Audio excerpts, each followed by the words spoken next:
There is a question that most people never dare to ask aloud. What if not every human face hides a human soul? Across cultures and centuries, whispers have carried the idea that some who walk among us are empty, animated forms without the spark that makes us truly alive. The ancients spoke of shadows in human shape, forms that mimicked life yet lacked its essence. Today, we use different language. NPCs in a simulation, empty vessels, bodies on autopilot. But the unease is the same. Could it be that not all who look alive truly live? The soul, in nearly every tradition, is more than breath. It is the traveler across lifetimes, the hidden flame that learns, suffers, grows, and remembers. And if this is true, then what becomes of those without it? Do they stand outside the cycle of reincarnation, untouched by its lessons and its grace? Or are they caught in some other loop we can barely glimpse, patterns repeating without progress, echoes without a source? Ancient Gnostic teachers warned of forms crafted by cosmic error, shells that never carried the divine spark. Poets in every age have described eyes that seem to see, but not to feel. And modern science adds its own puzzle. The psychopath whose brain shows trace of empathy. The uncanny hollowness of those who mirror words without meaning. Whether viewed through scripture, psychology, or neuroscience, the pattern returns, the presence of humanity without the depth of humanness. Yet the most haunting question is not what they are, but what they mean. If reincarnation is the great school of the soul, if every life is a lesson inscribed into eternity, then where do the soulless belong? Are they excluded forever, wandering as reflections only? Or do they hold some hidden possibility that through contact, through choice, through mystery, they too could awaken to the flame they seem to lack? And if so, what does that say about us? Perhaps their presence is not only about them, but about the mirror they hold to our own lives. Perhaps the real lesson lies not in asking whether they can be redeemed, but in discovering whether we can hold our flame steady in a world where hollowness is always near. This then is the path we will walk together. Through ancient myths and modern psychology, through Cayce's visions of unfinished incarnations, and Einstein's reminders of a greater unity, through the strange territory where science and mysticism touch, and at its heart remains a single unrelenting question. Can the soulless ever rejoin the cycle of reincarnation, or are they forever the shadows against which the soul must define its light? Long before psychology gave us terms like shadow and persona, long before neuroscience mapped empathy in the folds of the brain, the ancients told stories about beings that looked like us, yet lacked what made us human. In the Gnostic scriptures, there is the haunting figure of the archon, an architect of matter who could shape bodies but not breathe spirit into them. These forms were containers, moving and speaking, yet empty of the divine spark. To the Gnostics, they were warnings that not every presence in the world carried the fragrance of eternity. Some were shells, crafted by accident or by error, destined to mimic, but never to awaken. Plato, writing centuries earlier, offered his own riddle. In the allegory of the cave, he described human beings chained in darkness, seeing only shadows on the wall. For him, the tragedy was not that the shadows existed, but that so many mistook them for the whole of reality. There is an eerie resonance here. Those who never turn toward the light, who never glimpse the source beyond the surface, remain prisoners to illusion. They may speak and reason, but their lives never break through into truth. In this sense, the soulless are not monsters, but fellow captives who have never looked up. In the East, the Hindu and Buddhist traditions developed their own vocabulary for the mystery of presence without soul. Hindu thought speaks of the jiva, the individual soul that journeys through lifetimes, carrying karma as a seed. But it also warns of the asuras, beings powerful and clever, yet fundamentally cut off from dharma, the law of truth. They are restless, insatiable, endlessly circling without progress. Buddhism, too, recognizes such states. lives spent in grasping, devoid of awakening, trapped in cycles that never ripen into liberation. Here again, the theme repeats: existence without depth, form without fulfillment, motion without growth. The Egyptians painted the same drama in a vivid ritual.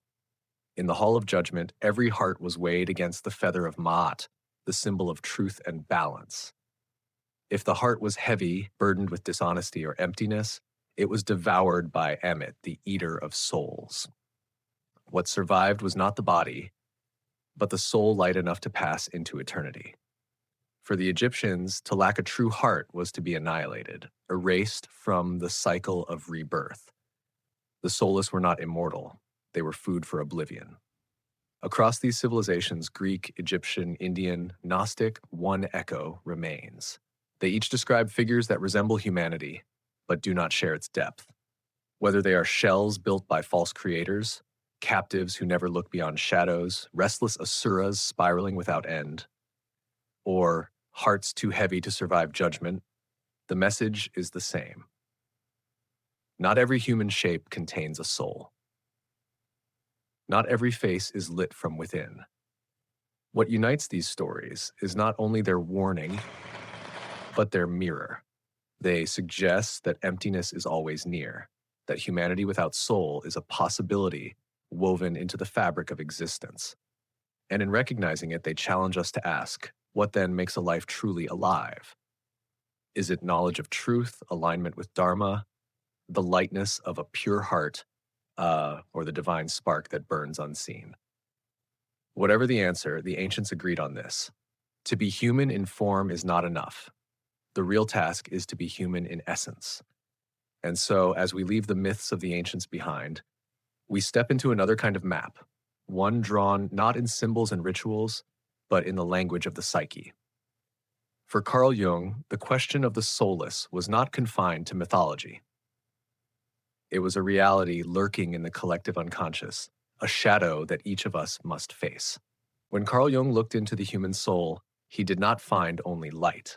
He found shadows, those hidden, denied, or disowned parts of ourselves that we refuse to face. To Jung, every person carries both the radiant spark of individuality and the darker undercurrents of fear, envy, and repression. The shadow is not evil by nature, but it is dangerous when ignored. And here, the idea of soulless beings takes on a new dimension. They may not be cosmic errors or supernatural shells, but reflections of what happens when the shadow swallows the spark, when a life is lived without the difficult work of integration. Jung described the psyche as a vast landscape with multiple layers. There is the conscious ego, the unconscious personal history, and the deeper collective unconscious shared by all humanity. Within that collective unconscious live archetypes, timeless images that surface in myths and dreams. One of those archetypes could be called the hollow man, a figure who walks and speaks, but is inwardly vacant. Literature echoes this archetype again and again. Figures without authenticity, masks without essence, shells that cannot connect. For Jung, such images were not fantasies, but mirrors of an ever-present psychological possibility. Why is it that some people seem to live only on the surface, guided by habit, instinct, or the mask of persona, while others awaken to a deeper self? Jung would say it is because they never made the inward journey. The persona is the role we play in society, the face we wear to meet expectations. It is useful, even necessary, but when mistaken for the whole of who we are, it becomes a trap. Life reduced to persona alone is hollow, for it lacks the integration of the unconscious, the confrontation with the shadow and the encounter with the self, the center of wholeness that unites all parts of the psyche. In this way, soullessness becomes not only a mythic category, but a psychological state. It is what happens when someone remains estranged from their depths, living only through borrowed scripts. Such people may appear animated, functional, even successful, but something essential is missing, the felt connection to the inner source of vitality. Jung once wrote that neurosis is often the suffering of a soul that has not yet found its meaning. Could the phenomenon we call soullessness be, in some cases, precisely that? A life disconnected from its own energy, starved of the symbolic nourishment that gives existence depth? The question then is whether this state is permanent or whether it can be healed. Jung was not a pessimist. He believed that the psyche always strives toward wholeness, that dreams, symbols, and even symptoms push us toward the integration of what has been denied. The encounter with the shadow is terrifying, but it is also the doorway to the self. In facing what we fear most, our emptiness, our wounds, our hidden rage, we may discover that the hollow space is not a death sentence, but an invitation. And yet Jung also warned that many resist this journey. To look inward requires courage, honesty, and the willingness to dismantle false identities. Without that effort, a person risks remaining forever on the surface, repeating patterns without transformation, playing roles without essence. In that sense, the soulless figure is not just a myth, but a cautionary tale. It shows us what happens when we live without depth, when we refuse to turn toward the inner fire.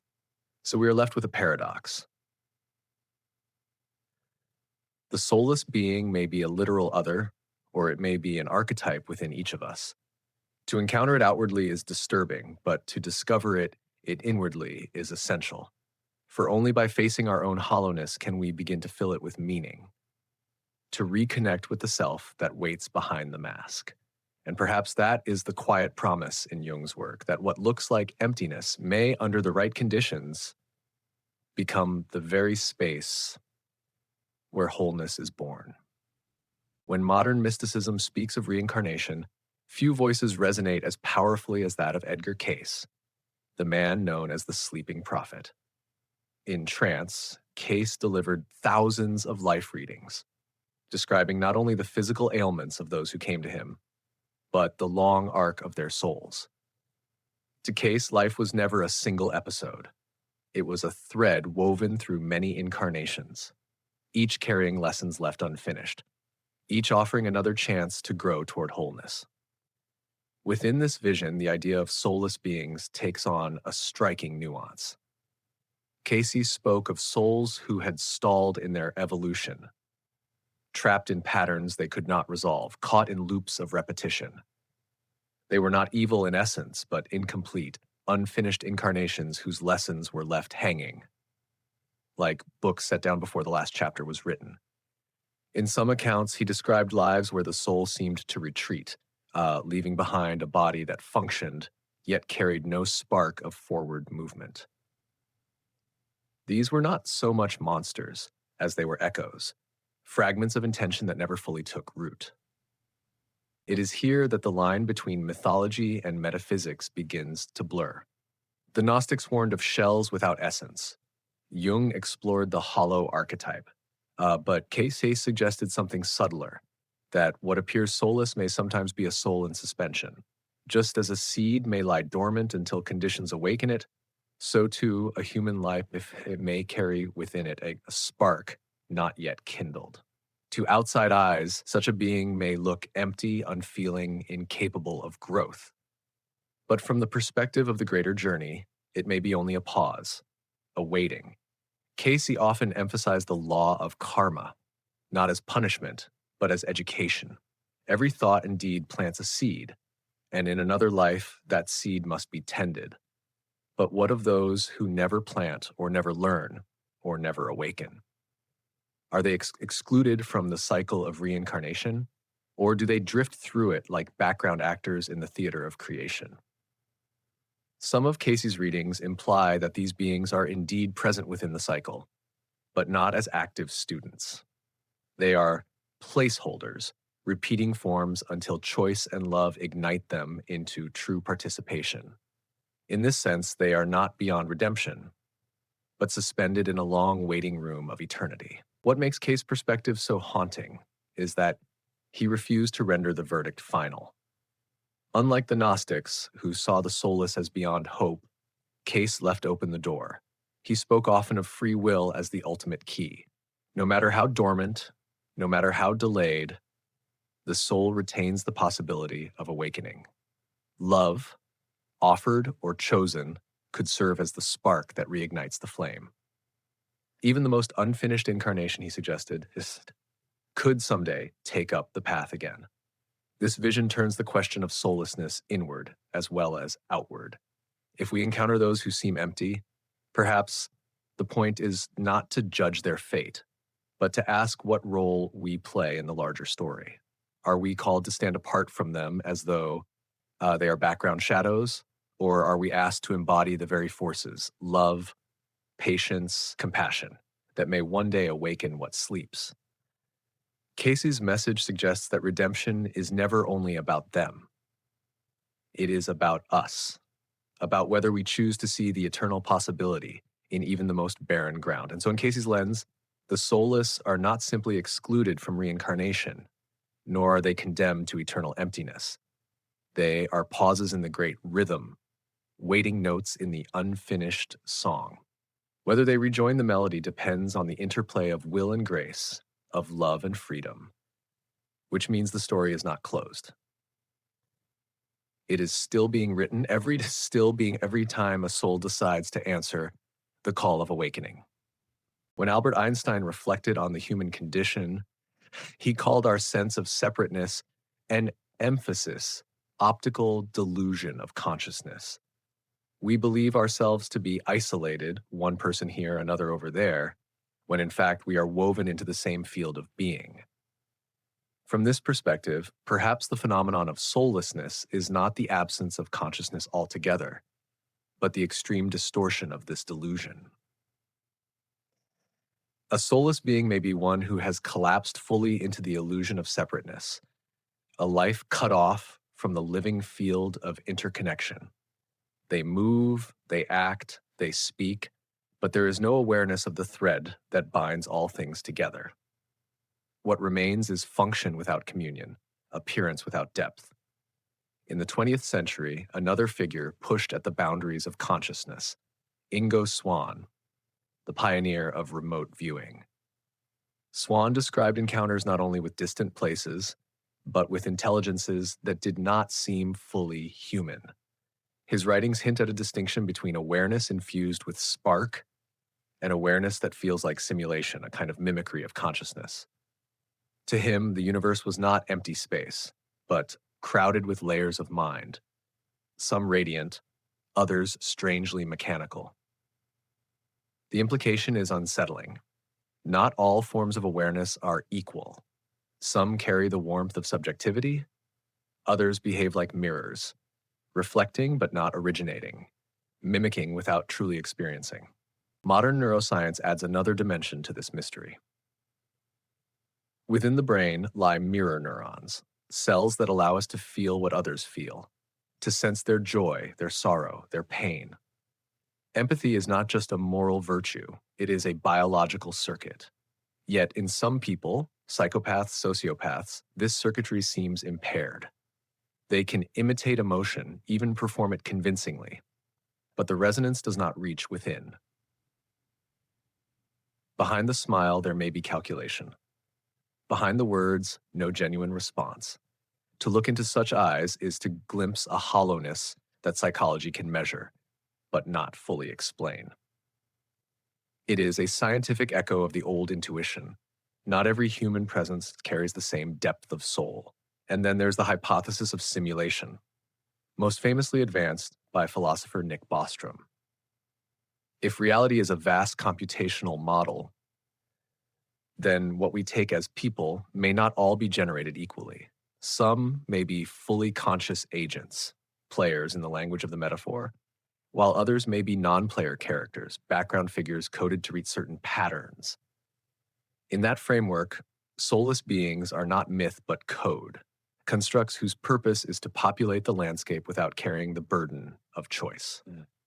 They do not reincarnate because they were never participants in the deeper sense. They are context, not travelers. What is striking in all of this, from Einstein's insight into the delusion of separateness, to Swann's reports of simulated consciousness, to neuroscience's evidence of broken empathy circuits, to the simulation hypothesis, is the way science and mysticism begin to converge. Um, each, in its own language, describes forms of existence that are human in shape but not in essence, active in behavior but passive in meaning. Each suggests that the soulless are not simply metaphors, but possible modes of being. They may be evolutionary dead ends, neurological anomalies, or programmed patterns in a larger system. What they share is the absence of the deep memory that marks a soul, the continuity of learning, the imprint of past lives, the spark of becoming. And yet, even here, the question of redemption lingers. If soullessness is the collapse into separateness, can unity awaken it? If it is simulation, can code evolve into consciousness? If it is broken empathy, can neuroplasticity repair the circuit? The sciences do not answer these questions, but they keep the door open. The mystery is not closed, but widening, inviting us to consider that what seems mechanical today may awaken tomorrow, that what seems empty may carry a potential we cannot yet measure.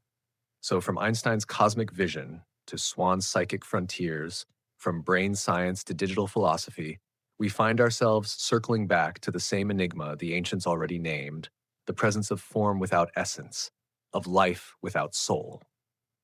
And as we carry this riddle forward, we must ask not only what they are, but what they teach us about ourselves. For in their shadow, we may come to see our own depth more clearly, and in their absence, recognize the treasure of the spark we too often take for granted. The question that haunts every tradition, every philosophy, every whisper of mysticism is this: can the soulless be redeemed? Or are they condemned to remain forever as shadows, hollow forms circling through existence without ever tasting its depth? It is not an abstract puzzle, but a moral and spiritual one. For how we answer it shapes the way we treat those whose eyes seem empty, whose presence feels devoid of flame. The Gnostics were uncompromising. To them, the soulless were not candidates for salvation, but errors of creation. Crafted by archons, they were shells, not vessels of the divine. Like shadows cast by a false light, they could never become real, never awaken to the spark of eternity. In this view, redemption is not possible because there is nothing to redeem. A shadow cannot be persuaded to become the object it imitates. It can only dissolve when the true light arrives. The Gnostic voice remains chillingly final. Do not waste your compassion on what was never alive to begin with. And yet, Edgar Cayce offered a softer horizon. For him, what looks soulless may sometimes be a soul in suspension, an unfinished incarnation waiting for the right conditions to stir. Cayce never denied the darkness, but he believed in free will as the deepest law of the universe. He saw love not as sentiment, but as a power capable of reigniting dormant sparks. Even those who seemed lifeless, he suggested, might one day re-enter the great current of growth, provided they chose it. To Cayce, redemption was always possible, but never forced. It was the interplay of grace and choice, the invitation extended but not imposed. Carl Jung, too, reframed the question. For him, the soulless could be understood as the archetype of the hollow man, a state of being disconnected from the self. In his psychology, redemption is not bestowed from outside, but arises from integration within. When the shadow is faced, when the rejected parts of the psyche are welcomed home, the hollow form can transform. It is not an easy process. It demands courage to look into the abyss and honesty to admit what we fear. But Jung believed that the psyche always moves toward wholeness, even if haltingly. The possibility of redemption lies in this natural striving if the individual dares to enter it. Science, with its cooler language, tells its own version. Neuroscience shows us that empathy is not just an emotion, but a skill grounded in neural pathways that can be trained and reshaped. Even those who lack it entirely, as in cases of psychopathy, sometimes learn to simulate it, And research hints that certain forms of therapy may cultivate genuine resonance where none seemed possible before. The brain is plastic. Circuits can rewire. The patterns of absence can, under certain conditions, be interrupted. Redemption here is not mystical but biological, the slow reweaving of connection where emptiness once reigned. Taken together, these perspectives resist easy resolution. The Gnostics tell us no. Cayce tells us maybe if love and will converge. Jung tells us yes, if the shadow is faced. Science tells us perhaps if the circuits can be retrained. None guarantee redemption for all, and none deny it absolutely. The truth seems to live in between. Salvation is not universal, but possibility lingers even in the most barren ground. Perhaps this is the lesson. The Soulless remind us that form does not guarantee essence, that presence does not always carry soul. But they also confront us with the mystery of potential, that what appears empty may hold a spark waiting for the right touch. Whether that touch comes from love, from shadow work, from neural change, or from grace, we cannot know. What we can know is that the door is not entirely closed. And so the riddle remains. Are the soulless forever shadows, or are they waiting to awaken? We may never answer with certainty, but in holding the question, we are invited to live differently ourselves, to guard our own flame, to offer compassion without illusion, to remember that redemption, whether for them or for us, is always bound to choice. And in that choice, the story of the soul continues to unfold. We have traveled far together through landscapes of myth and memory, through the voices of ancient civilizations, through Jung's map of the psyche and Cayce's visions of the soul's return, through Einstein's reflections on the illusions of separateness and the neuroscientific mysteries of empathy. Each perspective, whether born in temples, in laboratories, or in the quiet solitude of a mystic's trance, has circled the same haunting question. What does it mean to live with or without a soul, and what does that mystery reveal about us? From the ancients, we learned that not every human form was considered alive in essence. The Gnostics spoke of shells without spirit. The Greeks warned of shadows mistaking themselves for reality. The Egyptians weighed hearts too heavy to survive the judgment of Ma'at. Jung showed us that emptiness is not always external. It can live inside us as the hollow man, the neglected self hidden behind masks and shadows. Cayce reminded us that even what looks lifeless may only be waiting, unfinished incarnations caught in pause, until free will and love stir them awake.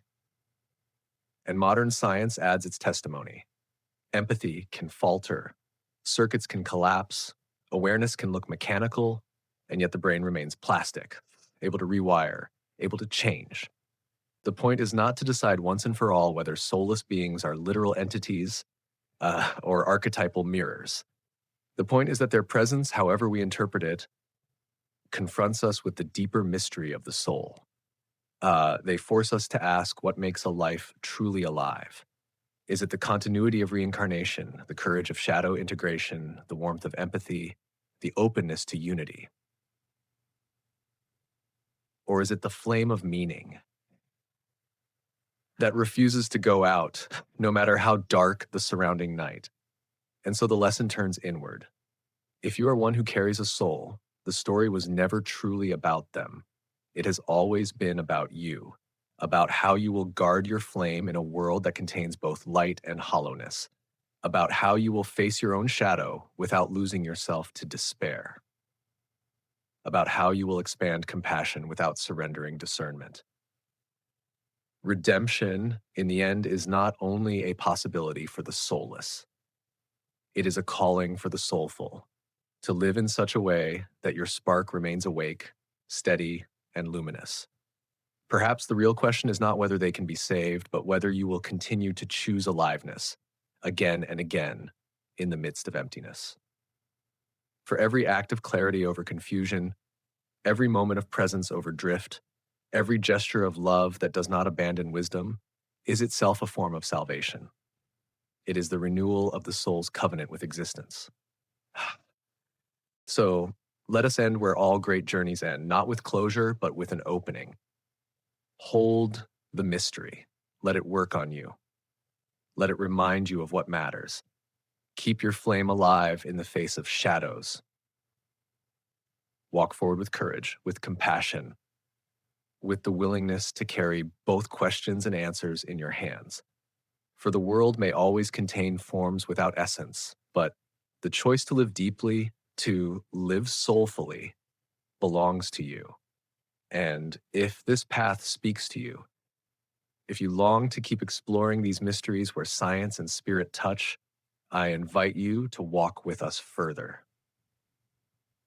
Subscribe to this channel, Awaken Wisdom, and join a community of seekers who dare to face the riddles others avoid. Together, we will keep the light alive, not by erasing the darkness, but by shining through it.